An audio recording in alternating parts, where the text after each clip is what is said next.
Hey, welcome in. Welcome to the Arrowhead Addict podcast. We are here coming to you live. The Kansas City Chiefs are going to the Super Bowl. You only win a Super Bowl 2 times every 5 years, right? Oh! The warm-up act is over. Let's bring in Melissa Etheridge, massive Chiefs fan. Melissa, Super Bowl champion, 2-time Pro Bowler, and Trent Green. Trent Green, how you doing? Hey, what's going on, guys? And he picked it up! He picked it up! He's gonna score!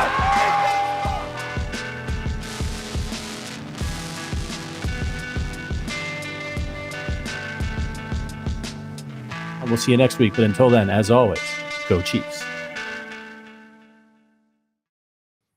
Welcome to the Arrowhead Addict podcast. I am Sterling Holmes Brisco with me on this Tuesday, glorious Tuesday, as the weather has dropped about 15 degrees. I'm no longer sweating in my room profusely. Now it's only like a slight sweat, just a slight sweat, which is great because training camp started. Rookies and quarterbacks have reported, which means they get a nice little slight sweat out of the way today.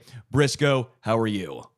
I'm good, man. I've been doing a lot of sweating in the backyard the last few days. We had a tree that went down during the big storm like a month ago. And so after quite a bit of waiting around it to get that done, finally found a place, got it out right now. I can see a much cleaner, tidier backyard. I've done some chainsawing here and there. I've done a little light landscaping. I dug out what had sort of been a fire divot is now a full-on fire pit that I have dug out with these bare hands and a shovel. And so I've been doing a lot of good outdoorsy work, been a lot of sweating going on. But to your point, I am not right now in St. Joseph, Missouri, as Andy Reid and Patrick Mahomes and the rookies all are. The offseason's over, Sterling. As much as it may have never started, it's over now. We do have something to talk about every single day from now until the Chiefs three-peat in February. And that's a good thing. But, man, it did get here pretty quickly when it was all said and done. Yeah, I know Mahomes and Andy are talking almost right now. Mahomes is done. Andy's probably about done. It was right as we were getting started. They were pretty late from the number they had put on the schedule today, but shocking. You know, they're the back-to-back champions. They can literally do whatever they want. We're all powerless. Yeah. I did just get back from Tahoe. That's why there was no show last week. I was at the American Century Classic. Had a lot of fun. It was beautiful. 85 degrees, sunny. The American Century Championship. Sorry, that's on me. Yeah, I should know I was there. Yeah, I haven't been there in a few years. I had some fun stories I'll tell throughout this show. Had a chance to talk with Matt Ryan. Derek Carr was great. I have some fun Derek Carr conversations we can get into a little bit later on. Trevor Lawrence makes me feel bad for calling him overrated because dude was maybe the nicest guy I've ever met in my entire life. Dude flew, I don't know if it was coach or not, but he flew not a private plane. He flew like a normal human being on a commercial flight, which is wild. They lost his golf clubs, lost his bag. He was right behind us in the airport. So I had conversations, laughing and talking with him all week long. Super nice. He got it figured out, but he had to buy a lot of clothes in the club shop, which I assume if you sign that much money, not a big deal, but very nice. Hopefully got a little bit of that right at signing, but that's nuts. Yeah, so nevertheless, though, a lot of fun with Trevor Lawrence. Way bigger than you guys would ever think he is. Like, I think that's a big man right there. I knew that. That's a big fella. I assumed he was tall, like 6'6", and a little maybe lanky or wiry. Broad shoulders. That dude is one of the most built quarterbacks I have ever seen, and I've seen Cam Newton. He's almost in Cam Newton territory. He was standing next to Josh Allen, and we were drinking a few beers, and they were like back-to-back, and we were trying to get him to stand back-to-back at this event. I was a little intoxicated trying to stand next to them, seeing who was bigger. Trevor Lawrence. Trevor Lawrence is bigger than Josh, though. Trevor's bigger than Josh, which is and Josh Allen, not just you, Josh. Bigger than Josh and Josh Allen. Not as surprising. Wild. And then I have some other stories about drinking beers with Miles Teller, The Miz, and TJ Oshie and David Wells. But we can get to that later on because I do want to talk Chiefs. This is a Chiefs podcast. And all I want to do is talk about all of that and the fact that you went out there theoretically to work. And I think all of your stories are just that you being sort of the shameless person that you are, just finding your angles to rub elbows with as many famos as possible. The best part was Jason didn't believe me when I said I live a very farcical life, right? Yeah, I live no, a farcical life. You do. And That's he very real. found that out early on when Miles Teller asks if I want to play a drinking game with him. I'm not going to tell him no. You give off that energy, and you're not afraid to put yourself in those positions. Like I think there's some people that are just like, I don't want to get too close. Those are celebrities, that's a big ask. And then there are people who are like, well, I don't belong there. I'm here to like do a job and get out of the way. And then there are people like you who have never found a room that you did not think was specifically built, designed, and opened for you. That level of self-confidence, self-delusion, privilege, that particular flavor of delusion is your superpower. And I envy it and also am so annoyed by it. We'll talk later on about that. Gene, I don't know if you're talking about my mic or Briscoe's mic, but everything's clear on our end. Great. I've heard you just fine too. So Gene, maybe unplug it and plug it back in again. Maybe your headphones are... Richard says it sounds fine on his end too. I apologize, Gene. Not a sponsor, but Amazon Prime has some great deals on headphones today. Maybe a new aux cable. I don't know, but Richard do have a says tech, we sound actually. good. Richard is the tech. Richard's back there, and we're all good on our end. So, Gene, I apologize. I hope that it works out on your side there. But let's get Gene, into it. if you want to text Sterling, I'll go ahead and give you his phone number here. I'll pull it up, and you can just ask him to. Hey, shout out Marty. Shout out to my guy Marty, who came to the American Century Championship. Marty came, found me, took a picture, left me a lovely message. Then we were playing like phone tag, so I called him, and then he found me right before I left to go back to Kansas City on the plane. And I saw him as I was getting on the bus. And Marty, got to give a shout out to you. You're awesome. That was a lot of fun. Marty Hopefully you had a great time out there. Or it was not Marty Fish or Marty Bird. Neither of those two Martys. But you brought up something interesting. You said Mahomes said what about Xavier Worthy?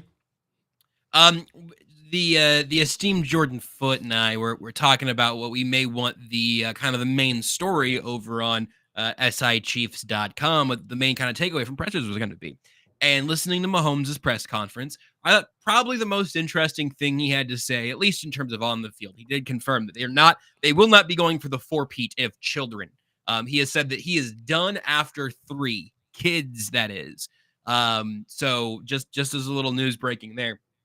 But I thought the most interesting things were one thing about Kingsley Suamataia, who we can get to in a second, and Xavier Worthy. What he said about Xavier Worthy was there's not going to be any easing in for him. I think it was Nate Taylor who used the word easing in the question. Like, what's the process going to be for getting Worthy on board after being, basically absent throughout the offseason activity? He was there, but not on the field.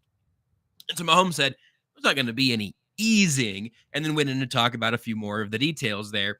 And then as this show here, Tuesdays with Stu, as this was beginning, I got a message from the aforementioned Jordan Foote that said, Reed, quote, "we'll ease him in," unquote, on Xavier Worthy. So I haven't heard how Reed said it. I think, and Jordan didn't know I was going to be quoting him verbatim, but that is maybe verbatim, maybe very, very, very close paraphrase there. That Mahomes is like, nah, man, it's fire hose time for Worthy. And he says he'll ease him in. I do have a real take on what both of those guys mean there, but you asked for it. How did that tickle you there, hearing that little conflict? Well, I am thoroughly tickled, and I'm also slightly concerned. Part of me is wondering if this is strictly football talk. Like, is this strictly Andy Reid saying, he's a rookie wide receiver, I'm Andy Reid, and in my scheme, it takes a while for rookies to really get their feet wet? One thing. Or are they talking about the hamstring? Now, that's a different conversation. They could be talking about different things. Maybe Mahomes is talking in regards to the hamstring, saying, no, he's healthy, he's good to go. There's going to be no holding back, no easing in, he's 100%. That'd be a good thing. Maybe Andy's talking about playbook related, saying we'll ease him in. That would be a good thing.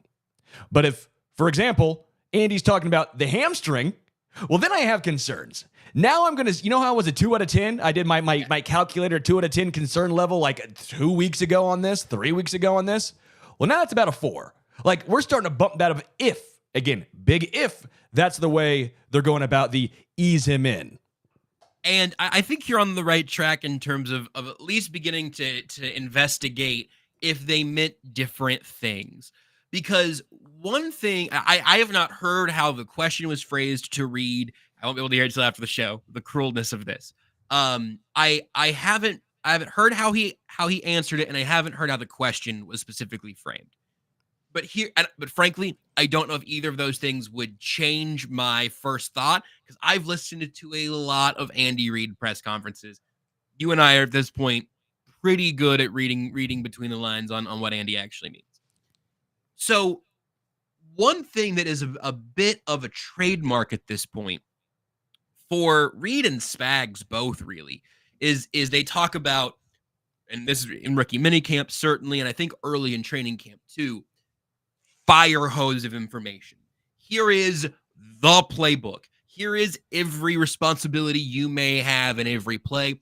We are going, and I think Spags, the guy who's maybe talked about this in more detail, we're going to give you everything right out of the gate, and then we're going to figure out what to take back off of your plate after you get that initial flood of information. Is that going to be putting you on the right path or not?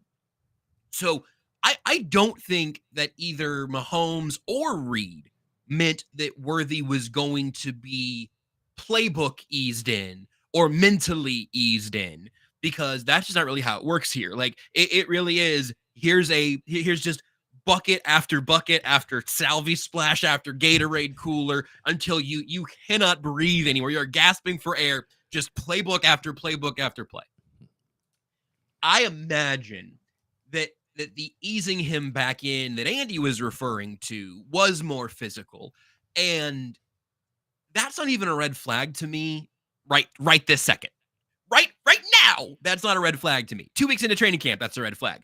But, he didn't get the physical reps that his peers got in the earlier offseason activities. If he gets to training camp and through the first week, he is running a little bit less, not just physically running, but getting work in, and they mean literally running. But if he's getting a little less work than his contemporaries through the first week of training camp while he kind of gets back up to speed, I think that does make sense. That's okay, because he does have a little less under his belt to this point. But I don't think that, and I certainly hope, but I don't think that Reid was inferring a snap count, if you will, a pitch count in the injury sense for what Worthy can do early on. And I certainly think that they're going to give him every responsibility they may want him to begin learning about. That already happened. He was at OTAs.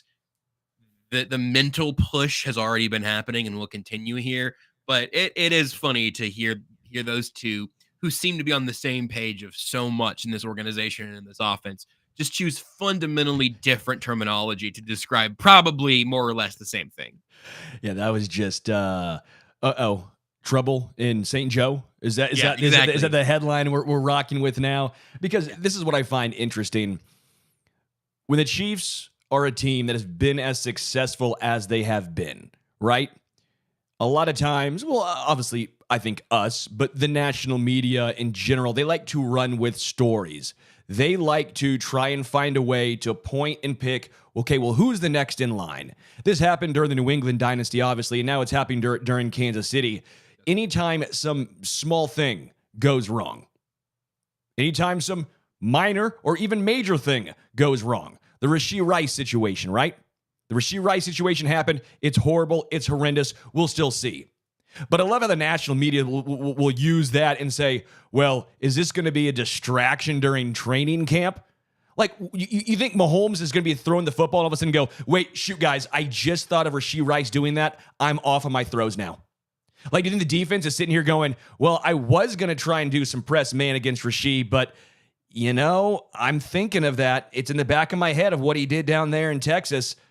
Like, no, that when they get to training camp, that's not what they're doing. It's all football at this point. Same thing with Taylor Swift and Travis Kelce. I've heard so many people say, well, that's going to be a distraction, right? I mean, it derailed them so aggressively last year that it only makes sense. It derailed them as they waltzed their way into a Super Bowl victory, by the way. Like, I just think so much of the national media trying to, and again, the Chiefs have not done themselves some favors a la Rashee Rice, but I think part of it is they're trying to find some way, credible or not, to pick another team in the NFL to say, well, now they are the contemporary to Kansas City. Because it's no fun talking all about the Chiefs if you are not again, Chiefs podcast. For us, this is great. This is phenomenal. I thoroughly enjoy watching the Chiefs win and kick ass. But if you are a Ravens fan or a national media and you're saying, you know what, we need someone else. We need some other team to at least compete with the Kansas City Chiefs. Well, they're going to find any and everything to try and say, is this a distraction? Is this going to be the thing that takes the Chiefs down? Because we know damn well it ain't going to be the actual on-field product that is the Chiefs roster. And I have been I really went after it. I think it was last Tuesday on Only Weird Games on KCSN when we didn't have this space for me to really get my feelings out. I went in pretty aggressively on just like an assorted bit of really useless national content. I have been in a place this offseason where I have found increasing frustration in national level content, trying to live in both worlds of being locally credible and nationally far reaching. There's an example of that today, actually, that we can talk about if you want. But even with that being said, I will add, with knowing where I'm coming from on how frustrated I've been about many things from the national media outlets over the course of the evolution of media. It's not because they hate Kansas City or because they hate you or that they hate Patrick Mahomes or Andy Reid. In reality, the Chiefs got a longer leash than most environments in this circumstance because Kansas City's way less hateable than Boston. Andy Reid is way less hateable than Bill Belichick. Patrick Mahomes is way less hateable than Tom Brady. Rob Gronkowski and Travis Kelce, handshake, Spider-Man meme. Everybody likes both you guys, but tight ends just have that effect. But it's not out of a place of vitriol or disdain for the Chiefs. It's just good old-fashioned boredom 9 times out of 10. You'll find people with an axe to grind. You'll find people that are specifically angry about whatever. It's just, the nature of how people are. But generally speaking, don't let this be lost on you, Chiefs fans, because this is the thing that should rattle your cage in a very positive way. The Chiefs' excellence is so dominant and so consistent that it has become boring. Not to you and not to me and not to Sterling, but to the rest of the NFL world. It's it's the freaking Chiefs again.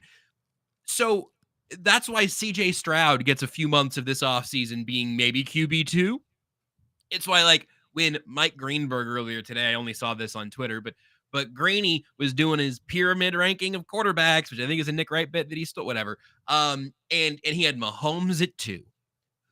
Who in their right mind would have a quarterback other than Patrick Mahomes at number 1?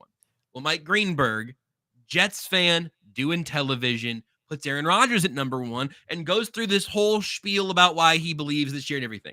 He was doing a bit. I think if you hooked Mike Greenberg up to a lie detector and said, listen here, pal, who's the best quarterback in football? He would say Patrick Mahomes. He might not even need the lie detector. You might be able to ask him the next time you're rubbing elbows with famous people. And I think he would probably cop to that. The thing that made me sad about what Greeny did today is that his heart wasn't in it. He was trying to build up the Aaron Rodgers case, and it was delayed last year, but he's got better supporting cast this year. And it's going to be better because he's going to be healthy.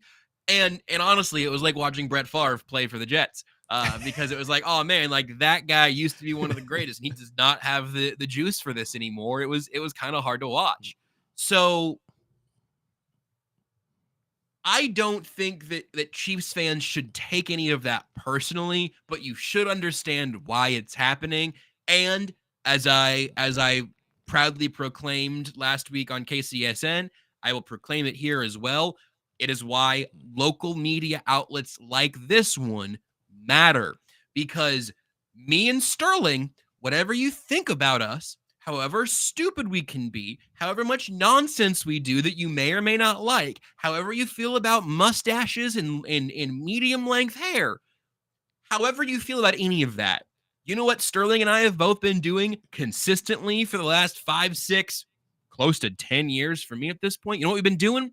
We've been sitting in the mire of Chiefs everything. So we know off the top of our heads why Lucas Niang's contract has an extra year on it as opposed to the rest of his draft class. Like little details like that may not matter, but by God, man, I have an opinion about Jack Cochran. I have an opinion about Cam Jones. So if we got to talk about 5 deep down the linebackers, ask me, ask Sterling, ask, of course, the beat writers who are out there every day. Like, that's not exclusive to us.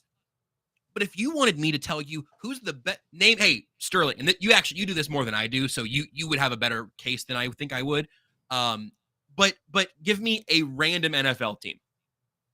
The most random is gonna be the Panthers. That's a bad one because I'm gonna get screwed on this one. No. I'm not playing a game. I'm just saying I could name 5 more Chiefs linebackers than I could Panthers linebackers because I can definitely get you 5 Chiefs, and I don't think I can get you any Panthers linebackers. So don't worry about what I think about the Panthers. You know, when we do opposing team previews when we get to games, but we are here now talking about the Chiefs reporting for training camp today with quarterbacks and rookies, and I know why Derek Nottie and Leo Chanel were there. Mike Greenberg doesn't know who those guys are. Like, I know that Nottie being there and Chanel being there today is maybe a bad sign for their health right now. We didn't see Charles Omenihu. That probably he's at a different stage in his rehab. Didn't see Joe Tooney. Is he healthy? Is he just showing up later because he's good to go? These are things that we can discuss because we are in it. And that's not just to like toot our own horns or to be like, hey, you know, support KCSN and Arrowhead Addict and SI Chiefs and all of these things. But actually it is because those are the outlets right now that can give you the depth you deserve when we're talking about the reigning back-to-back champions. Also from the comments, my mom says, we like the clean shave, Sterling. Thank you, Mrs. Brisco. I don't. I miss the appreciate that. mustache. Do you know what you're going to do facial hair wise for the wedding? We're going to get mustache too for the vows. I'm clean shaven. Have you tried to push the issue? Fiance likes it. She likes the stash, but only the stash. She doesn't like other facial hair. But she says she still prefers clean shaven, and I'm with her. I do it for big events. I have one question for you. Yeah. How much would I have to, either in cash or in wedding gifts, how much would I have to give for you to go mustache? So if you went back to your wonderful fiance and you're like, hey, Josh said he'd give us X dollars if I do have a full bushy mustache for the wedding. Is this worth it to you? More than you can afford. Weddings are expensive. If I said Sterling, I've gotten some super chats together and we've got a fund here. We're gonna give you guys $500, but you have to. Come on, it'd be way more than $500, dude. But your mustache is already a part of a brand. I'm not telling you to like do half a beard. I'm not telling you to do a chin strap or something. I will say, I want to talk about I see Gene, left tackle, right tackle. I do want to talk about the roster construction of the Chiefs because I think it's very fascinating as we head into training camp, obviously. Little tidbit in regards to the mustache, Brisco. So Matt Ryan, we were interviewing Matt Ryan, and as he comes over, he points at me and goes, didn't we talk at the Super Bowl? And I go, yeah, we did. He's like, I think it was the mustache. Like, this guy has been interviewed thousands of times. I've talked to him one time. And it's a funny thing. Whenever I do these events... Did you have the mustache for both interviews? Yeah, I do. I grow it out for these events. Absolutely. I only grow out the mustache for certain things. I don't think I look great with a stash, but it's more or less because it's recognizable. It's a business decision. Like I'm Tyrann Mathieu's final year in Kansas City. But Matt Ryan, we asked him if he remembered what Chris Jones said to him that drew the penalty. What was that, 2022 when he was with the Colts, right? That penalty that all of a sudden naughty words were apparently said to Matt Ryan. He goes, I promise you guys, I have zero idea what Chris Jones said to me, but all I know was I was very thankful for it. He goes, I had no idea what happened. All of a sudden I was told we're going back out there as a penalty, and we were cracking up. We're like...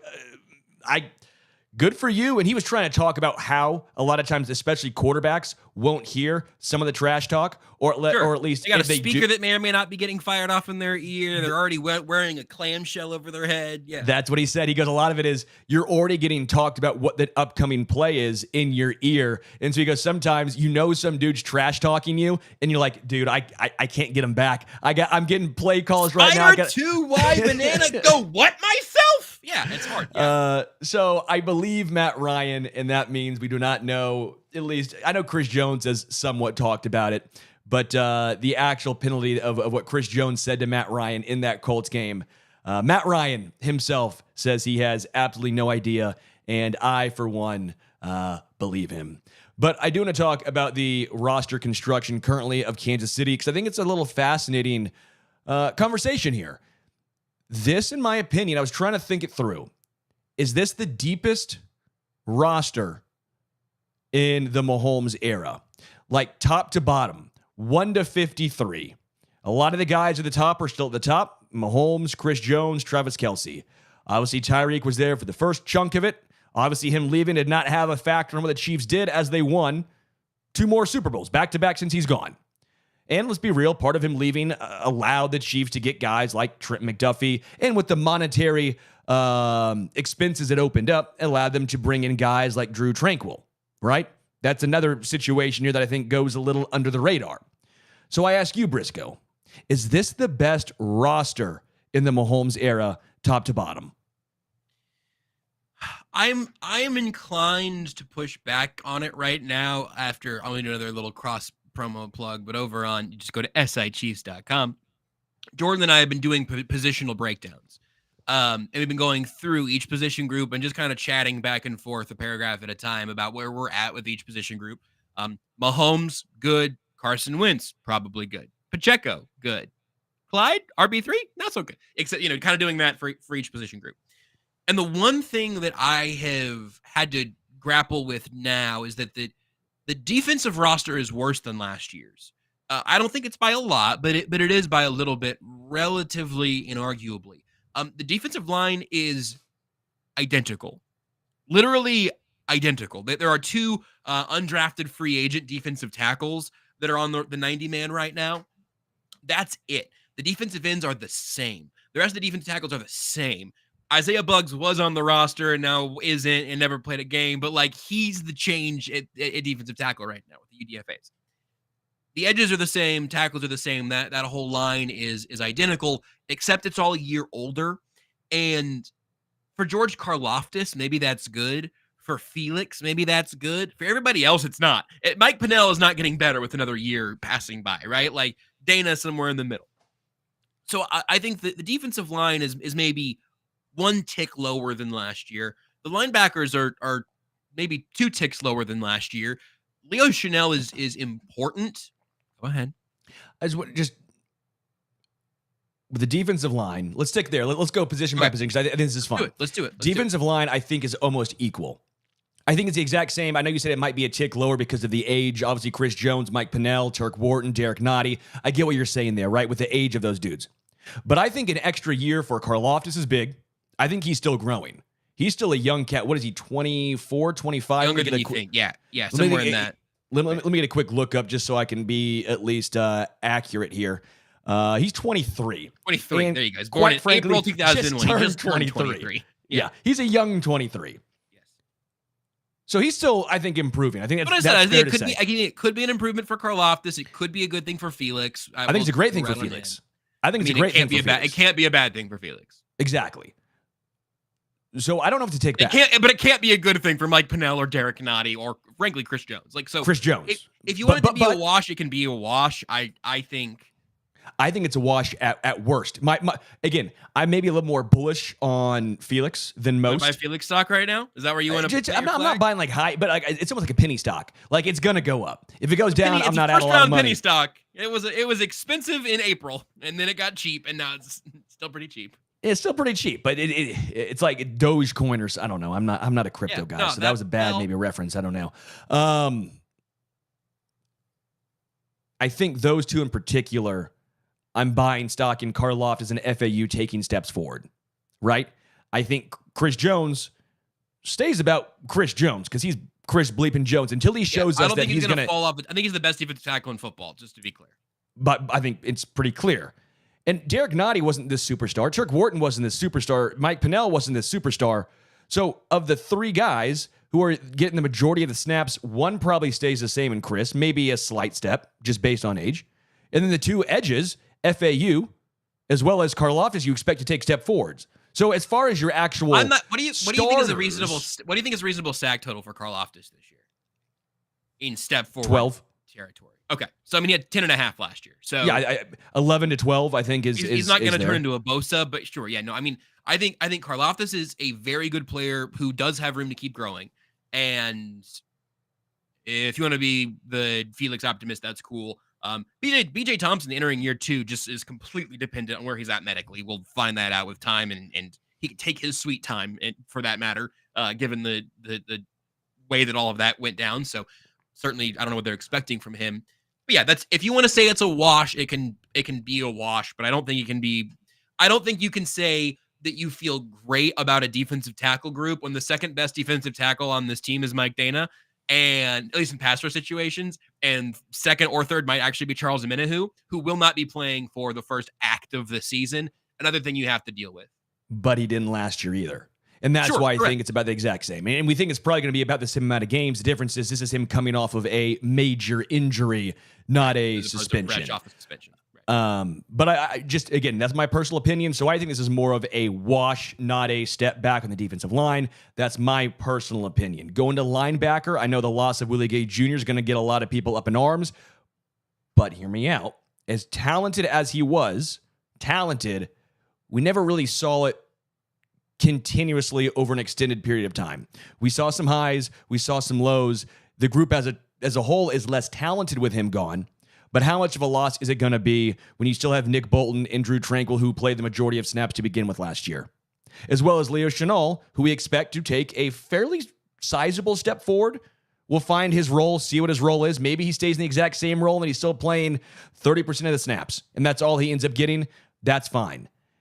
And then the backups, I think, are the same. Cam Jones, who I think some folks are excited about, and Jack Conklin, right? Like, I don't think linebacker is going to be as big of a negative, as big of a loss of Willie Gay Jr. as maybe some folks think, just because they don't play a lot of three linebackers. Drew Tranquill gets hurt, it's a bad unit. That's my there we go. If Drew Tranquill misses time, that is a offensive coordinator's dream if you have tight ends and running backs who can catch footballs. You're right that Spags did not utilize Willie Gay in a way that I think the Saints will utilize Willie Gay. I think we talked about this a couple weeks ago. I think he's going to have a really nice year there, and he may end up with a better contract next offseason than he got this offseason, and I hope he does. But the argument there is just pretty obviously a notch down, is that you are losing last year's third linebacker, and now last year's fourth linebacker is your third linebacker. You are still having to project a jump for Leo Chenal. We know you lost a really good football player in Willie Gay. It could be about the same. Leo could be about the player that Willie Gay was, and it could be an equal unit. But you are having to project to make that work, and the group is now thinner and less athletic in a way that does concern me in coverage. And you can't make that argument at corner. The corner group is also definitely worse off. Yeah. I like this from Trey, by the way, in the chat. Says, I can see the Chiefs using lots of packages with safeties in the linebacker spot. I can too. In that third They do this down, all the time anyway. I mean, they did this last year. It's why Bolton and Tranquill were 1 and 2 when Willie Gay could have been on the field. Well, true. But I think even more so this year. Like, I think even more so this year, maybe it's Brian Cook. Maybe it's the rookie, right? Hicks, could be Shamari Connor, could be Shamari Connor, Reed moves around all the time. Yeah, I don't even want to oversimplify it to say like in the linebacker spot, because it's not going to be lining Brian Cook up where Leo Chenal would be with his feet in these packages, but you might be take a running back off, or take a linebacker off the field, put another DB on the field. That is the Chiefs base package. Like, that is one thing with the linebacker group where I think it's why. Sorry, everybody. It's why I'm way more worried about them losing Drew Tranquill than Nick Bolton for a stretch of this season. Is it essentially a position that's going to have two full-time players, and the Chiefs have one linebacker who you're comfortable seeing in coverage. And you know that he can lead the defense and adjust on the fly and process everything, because the Chiefs were just fine without Bolton with Tranquil in that spot last year. So with all of that being said, the linebacker group makes me more nervous because it's also thinner now. Because if any of those linebackers get hurt last year, then you're having Chanel step up as your fourth guy. Now any of these guys get hurt and Nick Bolton, Cam Jones, as your 1-2 in a running situation, have Chanel out there. I mean, and Bolton, Chanel, Jones as your guys in base, and then Bolton and Chanel maybe in coverage. Maybe one of the other guys ends up being kind of a hybrid coverage backer type of guy. You see the path to the linebacker group being bumpier this year than it was last year, when they did perfectly fine weather the loss of Nick Bolton for a long stretch of season. As we get into the secondary, I see a question from your sister Chloe about Trevor Lawrence. Oh my man. A quote. Sorry, I make sure I quote this. Quote, "Oh my man, he's perfection. Is his hair as luscious in person as on TV?" In quote, yes. Chloe, his hair is phenomenal. It's just incredible. As a man who I think has pretty damn good hair, puts mine to shame. But he's Fabio out there. Chloe doesn't know who Fabio is, but that's fine. As we get into the secondary here, my initial thought is the loss of Legarius is massive, but I thought the loss of Charvarius was going to be not a death nail by any means, but I thought the Chiefs secondary was going to take a pretty big step back because I thought Charvarius was that dude. We saw how good he was in San Fran. He was a top 5, top 10 corner this year. I mean, insane. And the Chiefs secondary was as good as ever, right? I think the Chiefs secondary is going to have that loss of Legarius, especially early on, as they try and figure things out. But I think the depth of the secondary is the best we have seen. I don't know if you disagree, but I do. Jaden Hicks, right? Jaden Hicks, the rookie. Great addition. Brian Cook back and healthy. That's big. Najee Johnson, we'll see. Like, I think Echo Boydo is on any other team in the NFL, and he might not make the Chiefs roster as a cornerback, right? Joshua Williams, I think, takes a massive step forward. Echo Boydo was undrafted. Any other team could have had him. No, I know. But my point was with him, and he's a great story. I actually talked about this today. It's why I think we can get into this talk maybe either today or another day about preseason. I was talking to Joe Theismann about this. I thought it was a really interesting conversation with Joe. He actually took a different stance on this. Okay, you just drop names on it so often that I wonder that it's been getting dinged lately. Well, what do you want to say? Just not bring up a guy who I think could be credible in this situation. I thought Joe was going to bring up talks about how, preseason, maybe you need more games, all this stuff. He kind of had a different thought. Joe Theismann knows who Echo Boydo is. I'll break my He did not. Well, I didn't ask him Echo Boydo, but sorry, finish it. Go ahead. My point was Echo Boydo was a guy who was UDFA because of his size was a big part of it from K-State. So he came to Kansas City. He's a local guy. OTAs, showed out. Training camp, got invited, showed out. Preseason came up, showed out, and found himself playing in the NFL towards the end of the year, right? I think if teams see him now, they would say, okay, yeah, we could use Echo Boydo on our team. The difference is the Chiefs secondary is so deep. I mean, they have how many safeties that I think are legit NFL caliber safeties on this team? How many corners do we think are NFL caliber corners on this team? I mean, hell, Kelvin Joseph is a veteran who's bounced around, and all we've heard is glowing things so far. Now it's early. But my point still stands. I think this is one of the deepest secondaries in the entire NFL, maybe the deepest secondary group in the Mahomes era, even with the loss of Legarius Sneed. Don't know how it's going to affect it, but you still have Trent McDuffie, who I think takes yet another step forward. Do we agree there? Yeah, I think McDuffie is a superstar. So I don't think the secondary takes as big of a step back as we initially, or I think as the majority of people might think it's going to. I don't think it's going to take us a significant step back, but to the thing you asked if I had disagreed about earlier, and I do disagree about, as if it's the deepest secondary that we've seen for the Chiefs under Mahomes or whatever. It's not as deep as last year. Last year was the deepest secondary that they've ever had, probably by a lot, because we do the same thing over and over again. I mean, ultimately, Brian Cook getting hurt ended up dinging that campaign for him.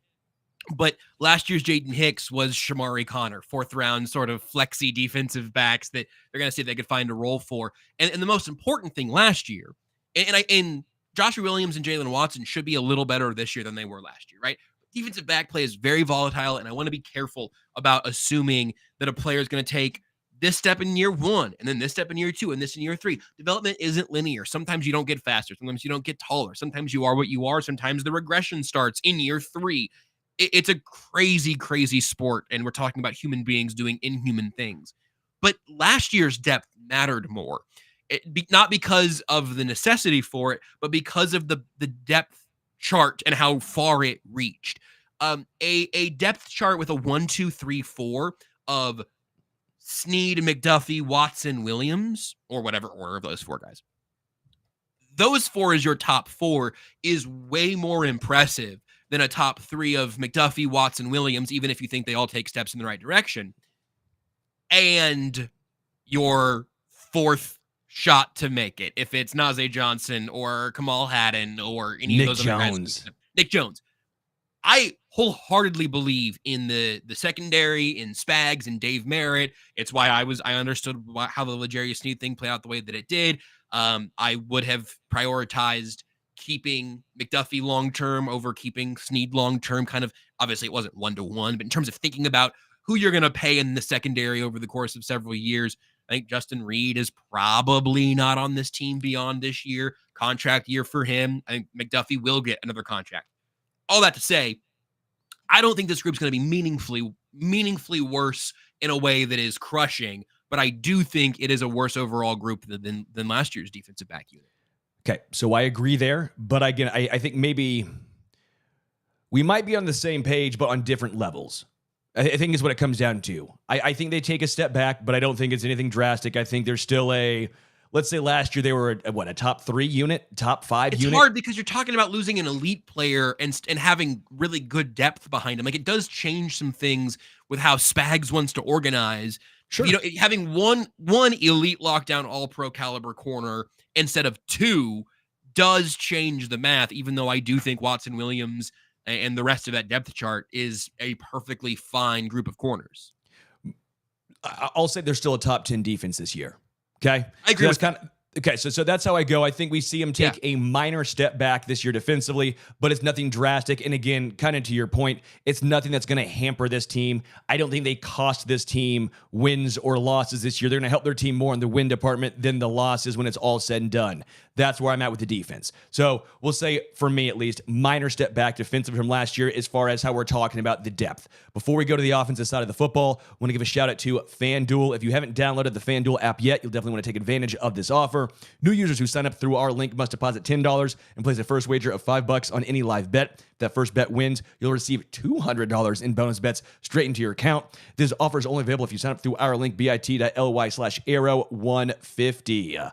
You can find that link in the description below our screen or below our stream, as well as scan the QR code on screen to start signing up. Again, the link is bit.ly/arrow150. Offer is only available to new customers who are 21 plus and physically present in legal gambling states. Please remember to always gamble responsibly. Check the episode description for the full terms of the offer and the link to see if you qualify. All right. Offensive side of the football now.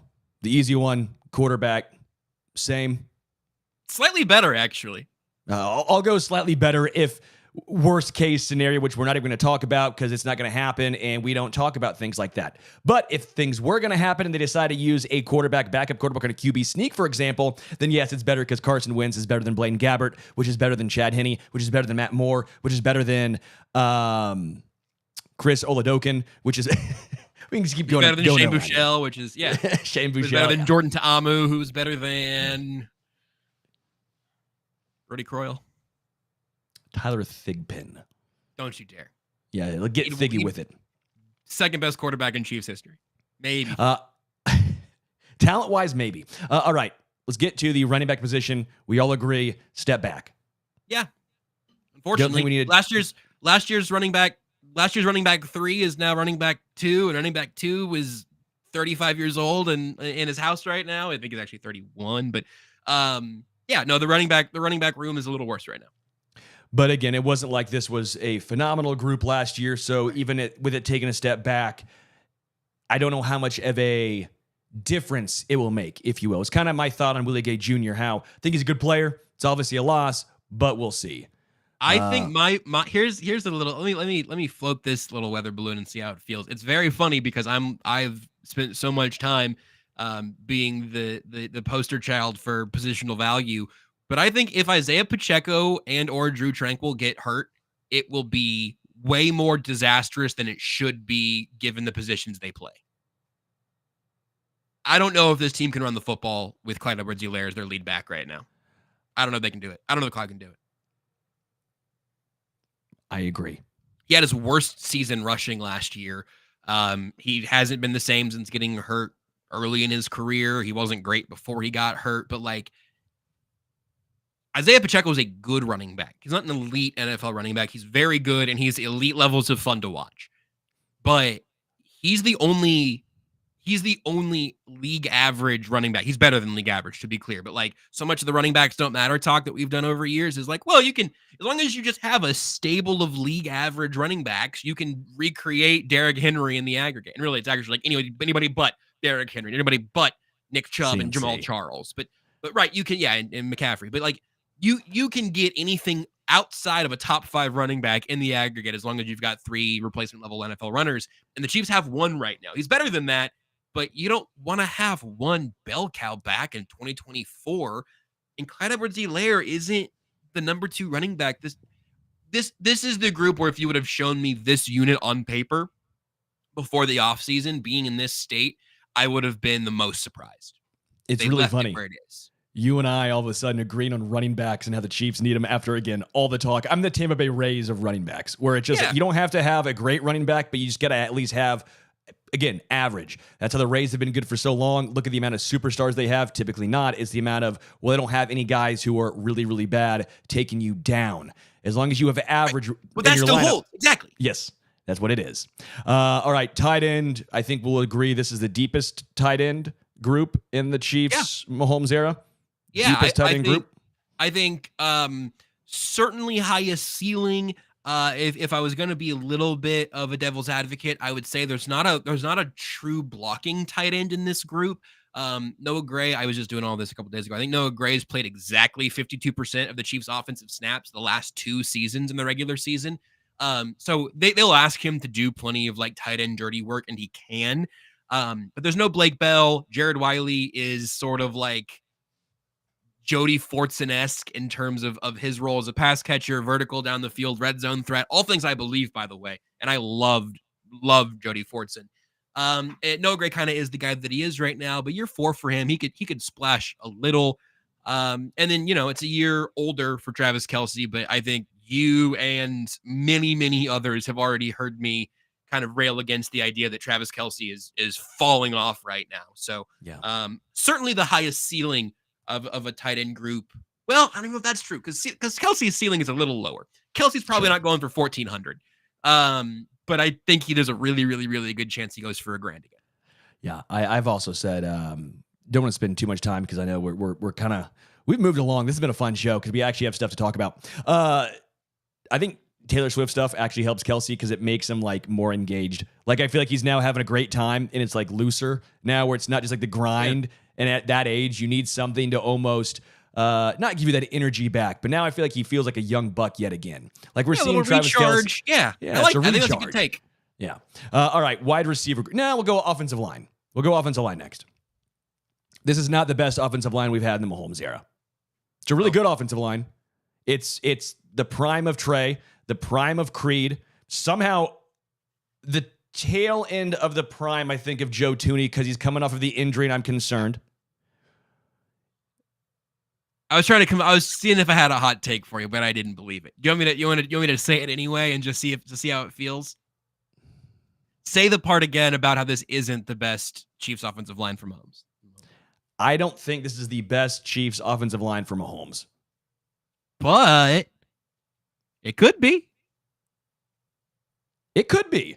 Like I don't think it will be. I don't think that's quite right though. It could be. I'll do one better. than Michael saying Kingsley starts by the San Francisco game. I think Kingsley start in week 1. I think we are getting rookie left tackle. I think we're going to see a much better year from Juwan Taylor, not dealing with the ghost of Chris Collinsworth and also his own demons all simultaneously. I don't know how it's going to go for Kingsley. There would be some growing pains for Kingsley, but I think he's starting in week 1 as of right now. That's no inside info. I'm feeling out the vibes, and it feels like we're getting Kingsley. You should get great play from Creed, great play from Trey Smith. Tooney's injury is the question at the end. And again, we're going deepest. So if we're going back just a little bit here, you're counting on a lot of young guys to all of a sudden be the Nick Allegretti, right? I think that if we're going deepest, that's where I'm going here. The Chiefs had a lot of depth on the offensive line in the past, not just top end guys. Hunter Norzad and Mike Caliendo are could probably step in for a couple of games, but they're not where Nick Allegretti was. They don't. Lucas Niangas and Andrew Wiley right now. I think that's that was my point. That was my only point. But I still think the offensive line is very good overall. I think it's very good. I think I do think smart to this point. I think you're right. I think it could be, but still, now we're sounding like Royals fans. Like back with Alberto Mondesi, he could be a superstar. And that's even really that's really about just is Kingsley.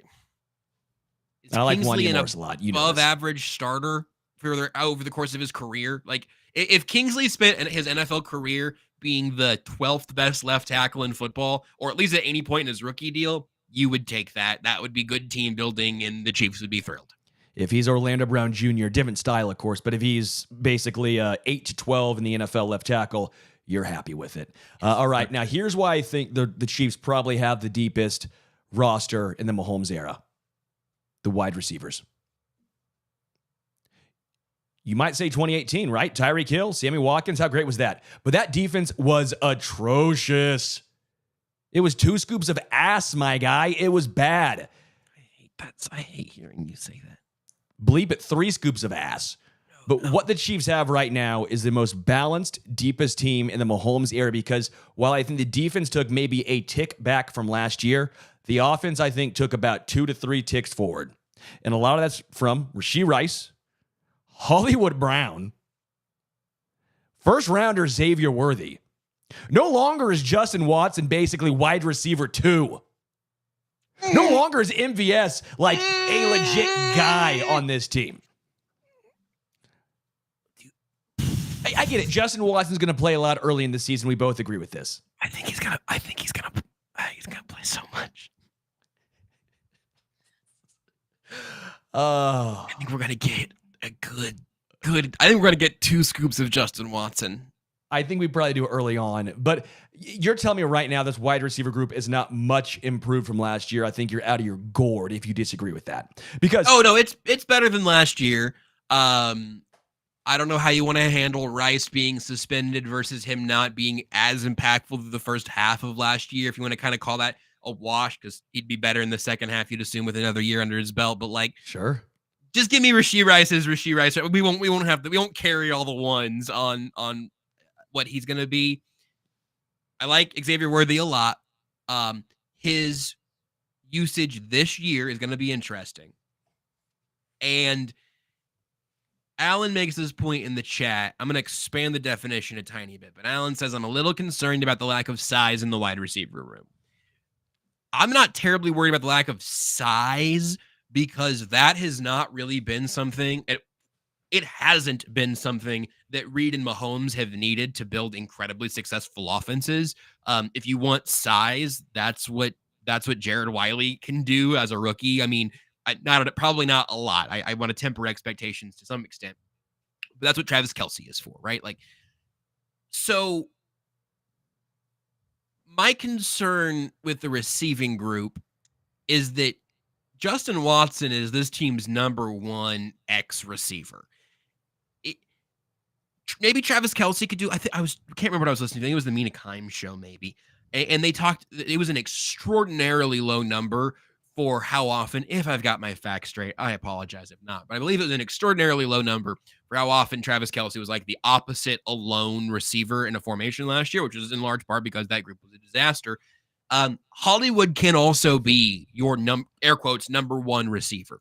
He doesn't look like it. He's not prototypically built like an X receiver, but he can do some of that. The rest of the guys, you're trying to figure out how to keep them clean. You also want to keep Hollywood clean. So it is kind of a funky group, but the Chiefs have been happy to have that many times before. I will say that Tyreek Hill and Sammy Watkins would probably be in their 2019 version or whatever. I think would be the two best receivers on this team. It's hard with Watkins because the injuries ended up making that impossible to actually feel. So maybe you don't want to count that. And maybe you'd say, oh, I'd take 2024 Hollywood over 2019 Sammy Watkins. Maybe you would. I don't know. I'm really bullish on Hollywood in 2024. But I don't know what depth means in this conversation either, because they have a lot of guys who could make the team. I don't know if any of them are good. It's fair. I just think this is the most complete, deepest Chiefs roster in the Mahomes era. I think if you're a Chiefs fan, buckle up, strap in. The Chiefs are going for the three-peat, and they will clinch the three-peat. I just think the offense is so much better than last year. I think the defense is maybe not quite as good as last year, but it's way better than the early Mahomes era. I think Mahomes has learned so much as a quarterback. I think you're looking at prime Mahomes now. I guess for me, I'm just sitting here going, this is the most balanced. Almost last year was defensive first. The second Super Bowl, you might say, was the most balanced, but I think you might be looking at this one. Special teams we can talk about. I know we need to get out of here, but I think special teams is about a wash. Butker's still a top 3 kicker in football. Easy top 3 kicker in football. I don't think that's even a discussion. Matt Araiza versus Tommy Townsend, I guess we will see. Kick return. Extremely hard to do that without more recent game tape. The only actual special team thing I might add is that most teams don't have a safety who might be able to do kickoffs. So maybe the Chiefs get an organizational win out of some of the new rules and everything. But yeah, no, my little dismount for you here is that I do not have a terribly strong opinion about if this roster is better or worse than last year and what this roster looks like up against ones from Super Bowl winning seasons past. But it is a fun exercise to see where those chips kind of traded sides of the line there in terms of where the defense took a step back, where the offense took a step forward, and where they may not still be fully done. Tomorrow, I will talk more about Derek Carr, as well as my interactions with Jerry Rice. I have some fun stories just in general from this past week, but we got to get out of here. We had a lot of fun today. If you want to throw us a like, I'd really appreciate it. If you want to subscribe, I'd appreciate it. Check out Brisco coming up next. 4:30 KCSN YouTube channel. We do not have the full crew today. Seth and I have been going solo for a bit because Nate's been international. Nate Taylor will be back on the show today at about 4:40 over on KC Sports Network. Only Weird Games, but Seth is out today, and we'll really all get together on Thursday for the first full crew show of the month, I think, and we will really be ready for training camp then. Rookies and quarterbacks, Nate being the quarterback and me being the proverbial rookie, we have to report today. Seth, the veteran, gets to report on Thursday. I will also point out one of the fun stories before I go, just to bring this to you, because I thought you'd actually find this very fun. I'm going in the casino. I'm going back through the high rollers room. I walk into the VIP of the high rollers room. Obviously, I got to talk my way in back there. A lot of fun. Open bar, grab some beers. They're setting up to play a game called baseball, which is a drinking game. Not a whole bunch of folks know how to play the game, but it's a lot of fun. It's TJ Oshie, obviously, USA hockey, badass, played for the St. Louis Blues a long time. In here. TJ Oshie's awesome. Miles Teller's there. Miles Teller. I had my mustache, so I'm sure he's probably like, is that me? That might be me. So we can now put to rest, has Miles Teller and myself been in the same room before? Yes, we have. We actually have photo evidence. We had video evidence. And then we also had David Wells, The Miz, the WWE, wrestler. And, who let you in? And me. And they need another guy, and they just look over at me, and I'm like, hey, I play baseball. Like, all right, hop in. First shot, just rip a double. And nice video. Chad got on video, and Miles Teller just comes up to me, gives me a huge high five, just rocking out in there. So it was a lot of fun. So yes, that was my Wednesday night. So I slept 4 hours that night. Had to wake up early, as you know, in Tahoe, 2 hours earlier than Kansas City. Got to get my ass out there on the golf course. We made it work because I am not telling Miles Teller, no, dude, I won't play drinking games with you. And then I walked out, and the lady won $23K on a slot machine. So that was my nightcap. I feel like I was a very lucky man. Great week. I just still want to. I assume David Wells and TJ Oshie and Miles Teller and everyone else want to press charges against whoever it was who let you into that high roller room. Because for all of the things I have seen you be, Sterling, I have never once seen you be a high roller. Now, I wish this was radio where we could just cut the show, but we can't do that. So, Richard, we'll go out right now. Thank you, everyone, for listening. Check out KCN with Brisco up next at 4:30. Until next time, we are out.